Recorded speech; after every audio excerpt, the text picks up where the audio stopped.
एक खातून ने अपने शोहर से पूछा, हम अगले 2 महीनों में माँ बाप बनने वाले हैं। बोली, अगर बेटा हुआ तो क्या मंसूबा होगा? शोहर ने जवाब दिया, मैं उसको तमाम रोज़मर्रा ज़िंदगी की रिवायात सिखाऊंगा, खेल, रियाजी, लोगों की इज्जत और वगैरह वगैरह। खातून ने फिर पूछा, अगर बेटी हुई तो? शोहर ने जवाब दिया, मैं उसे कुछ नहीं सिखाऊंगा, बल्कि मैं उससे खुद सीखूंगा। मैं गैर मशरूत मोहब्बत सीखूंगा। मेरी बेटी ये कोशिश करेगी कि वो मेरी परवरिश अपने एक मखसूस ज़ाविये निगाह से करे। बालों की कंघी करने से लेकर ड्रेसिंग तक, इब्तदाए गुफ्तगू से लेकर इंतहाए गुफ्तगू तक, नेज़ के वो मेरे हर काम को अपनी ज़ाविये नज़र से तरबियत करेगी।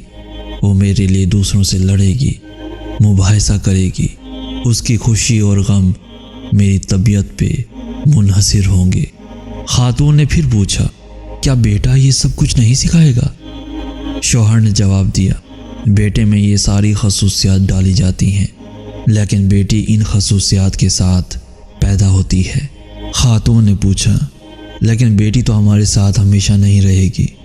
शौहर ने जवाब दिया, बेटी हमारे साथ जिस्मानी तौर पर नहीं रहेगी, लेकिन रूहानी तौर पर वो हर लम्हा हमारे साथ होगी। ये बात कहकर शौहर ने अपने मुकालमे को ख़त्म किया कि बेटी के साथ बंधन ख़त्म नहीं होता, लेकिन बेटा ज़िंदगी के किसी भी मोड़ पे हमें छोड़ सकता है।